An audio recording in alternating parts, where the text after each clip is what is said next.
Godzilla era o rei dos monstros e protetor do equilíbrio na Terra, tendo sido antes um titã destruidor com intenções extremamente malignas. Após Godzilla x Kong, o novo império sugeriu que Godzilla prendeu o Rei das Cicatrizes nas profundezas da Terra Oca. Os fãs voltaram a se inclinar para a ideia de que o próprio G-Man pode na verdade ser Zoslahawa, um Gojira vindo de Iwi. O mito diz que ele absorveu um poder extremo e então se tornou maligno e perigoso. E neste vídeo, pessoal, eu vou apoiar meu irmãozão Godzilla e fazer o meu melhor para provar a inocência dele em toda essa situação. Porque o foco principal desse debate ao longo dos anos sempre foram aquelas infames pinturas rupestres, feitas originalmente para Godzilla vs Kong. As mesmas representações nas cavernas que foram mostradas, comentadas e de forma irritante, nunca realmente desenvolvidas na história final. E por causa disso, ficamos com uma tonelada de teorias e ideias de fãs baseadas especificamente nessa imagem. Bem aqui, vemos claramente tanto a espécie Kong quanto a espécie Gojira. Mas, mais importante ainda, vemos esse Godzilla azul sendo representado como algo que pode voar e lançar morte atômica sobre tudo que está abaixo dele. Agora, não vou fingir que isso não foi uma das peças de arte conceitual mais inspecionadas, debatidas, retconizadas e talvez não retconizadas da história do cinema moderno. Já vi esse Godzilla azul voador ser citado centenas de vezes ao longo dos anos. E o único motivo disso continuar acontecendo é porque as pessoas que idealizaram essa representação na caverna decidiram basicamente cortá-la do filme e do lore do Monsterverse por completo. Mesmo sendo claramente uma ideia incrível que os fãs mais dedicados queriam ver mais. Uma grande oportunidade perdida pelos executivos e pela equipe criativa, na minha opinião. Mas agora, com o Space Godzilla praticamente confirmado para Godzilla x Kong, supernova, a conversa voltou com força total. Essa imagem na caverna sugeria o clone maligno do Godzilla espacial ou algo mais polêmico? Não seria o Space Godzilla? Mas o nosso protagonista era o próprio Godzilla, o Gojira azul voador o tempo todo? Pois é, pessoal. Tem muito o que discutir aqui, mas acho que tenho provas que muita gente não está considerando. Provas de que o Gojira azul voador, conhecido na tradição Iwi como Zoslahawa, não era o Godzilla. Lembrem-se, farei o meu melhor com o universo de monstros, cuja história é gerenciada de forma duvidosa. Especialmente depois que o último filme tentou sugerir que o Godzilla era, de alguma forma, o único membro de sua espécie que já existiu, mesmo que conteúdos anteriores do universo de monstros deixassem muito claro que se tratava de uma espécie, não apenas de um indivíduo. Não podemos realmente avançar aqui sem antes analisar a explicação dentro do universo sobre por que o Godzilla não é culpado de ser esse guerreiro voador azul. Vocês sabem, essas coisas de lore. E rapidinho, não esquece de esmagar o botão de inscrever-se se ainda não fez isso, porque as coisas vão ficar boas para os fãs do Monsterverse e do Godzilla. Então, em Godzilla vs. Na novelização de Kong, somos apresentados a lenda Iwi de Zoslahawa, descrito como um monstro que comeu uma estrela e depois se tornou maligno com um poder extremo. Desde então, os fãs têm debatido se esse era o nosso Godzilla, outro Gojira completamente diferente ou, mais recentemente, o Godzilla do espaço. A tradução do Iwi resulta em algo como o grande inimigo eterno. E essa escolha de palavras é importante porque parece descrever mais uma espécie inimiga ameaçadora do que um indivíduo definido. Também dava a entender que a espécie Gojira como um todo era aterrorizante e divina, mas que apenas um deles se tornou verdadeiramente maligno. E é aqui que a história começa a ficar um pouco confusa no Novo Império. Por algum motivo, a Legendary apostou na ideia de que Godzilla enfrentou sozinho toda a espécie Kong. Há relatos de que a Toho os obrigou, mas nada foi confirmado oficialmente.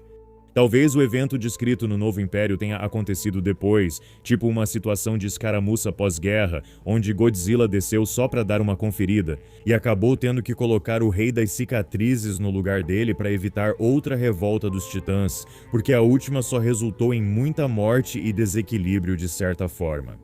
Mas as esculturas em pedra mostradas no Novo Império parecem muito mais recentes do que as pinturas rupestres primitivas mostrando o Gojira azul voador. E o próprio livro deixa bem claro que Zoslahawa não era para ser o nosso Godzilla. Nada na forma como aquele monstro é descrito bate com a versão do Godzilla que a gente tem acompanhado no Monsterverse. Exceto por uma coisa, a sugestão do sopro atômico. E até mesmo toda a conversa no livro entre Dia e Aileen não está realmente definida.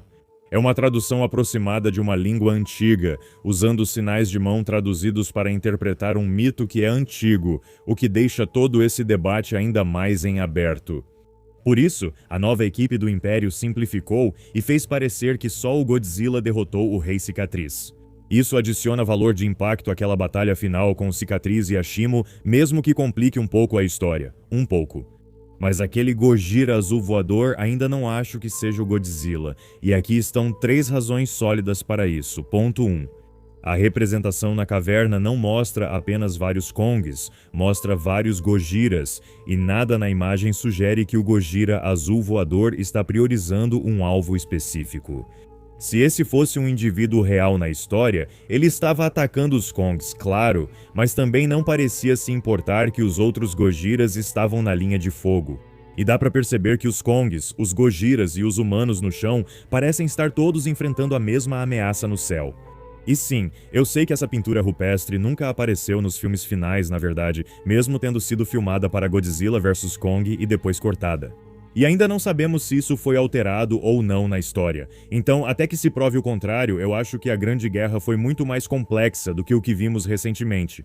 E se claramente havia mais de um Gojira vivo na época, então Zoslahawa não pode ser automaticamente o Godzilla. Se esse Zoslahawa foi derrotado ou banido, então onde foi parar o resto das civilizações da Terra Oca se era o Godzilla? E se ele foi expulso, por que outros titãs vivem ao lado dele na superfície do planeta agora, e por que o Godzilla foi mostrado entrando na Terra Oca várias vezes desde então? Se ele foi banido e a escultura do Rei da Cicatriz e sua facção sendo atacados não identifica o Gojira envolvido. Não há legenda dizendo, ei, esse é o Godzilla. Só aparece alguém parecido com ele. Isso poderia ser o Dagon, pelo que sabemos. Espera. O Dagon existe? Ainda assim, há muitas interpretações erradas que podem estar acontecendo aqui, pessoal. E de uma perspectiva histórica, isso realmente faz muito sentido. Estudar arte antiga é um processo complicado. Histórias e mitos mudam à medida que são passados ao longo do tempo. Mesmo no livro, Dia admite que não tem certeza se está contando a história corretamente, porque é um conto muito antigo. E a partir disso, é claro, os humanos modernos no Monsterverse olhariam para essas esculturas e diriam que só pode ser o Godzilla. Ele é o único de quem realmente sabemos. Ponto 2. Esse é bem mais simples. Godzilla não tem asas e não pode voar. Já vi pessoas dizendo que as asas talvez representem Mothra, mas não é como se Mothra pudesse carregar Godzilla por aí. Com toda aquela robustez que o nosso garoto tem, então talvez as asas simbolizem levitação ou poder cósmico. Mas isso é assunto para outro vídeo. Ponto 3. Acho que esse é o ponto mais importante quando vemos Godzilla pela primeira vez em 2014, e até mesmo antes na linha do tempo, através de Monarch, Legacy of Monsters. Alguma coisa sugere que ele era poderoso o suficiente para ser Zoslahawa. Ele era mais magro nos anos 1950 menor, menos evoluído. Mais importante ainda, o comportamento e a atitude dele sugerem que ele já foi um titã destruidor devorador de estrelas que ficou totalmente do mal, tipo Darth Vader em tudo? Nem chance. Esse Godzilla odeia desequilíbrio, ele caça o caos. Se algum dia ele se tornasse o que Zoslahawa é descrito, provavelmente iria querer se destruir. Sim, Godzilla busca dominação, e ele realmente enfrenta titãs violentos por pouca ou nenhuma razão às vezes, mas isso não faz dele o monstro que esse Zoslahawa foi descrito. Por outro lado, a única maneira desse antigo e maligno Gojira voador ser o nosso Godzilla é se os poderes do Godzilla funcionarem menos como uma biologia normal e mais como algo que pode evoluir radicalmente para frente e para trás, como Digimon. Mas se esse fosse o caso, eu acho que outros titãs teriam características parecidas, e a gente não vê isso em lugar nenhum na história, exceto um pouco. Com a Mothra, talvez, dá pra dizer. Nesse ponto, parece mais que estamos arrumando desculpas para um roteiro ruim do que descobrindo a história do Godzilla no Monsterverse. Então não, Zoslahawa não é o Godzilla. Na minha opinião, o nosso grandalhão é inocente.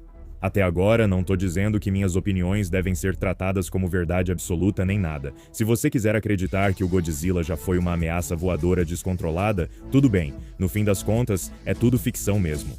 Quis fazer este vídeo para encerrar de vez o debate sobre a arte rupestre do Gojira voador. E espero lembrar a Legendary de como a continuidade do lore é realmente importante, porque esse universo merece mais. Dangerville, encerrando.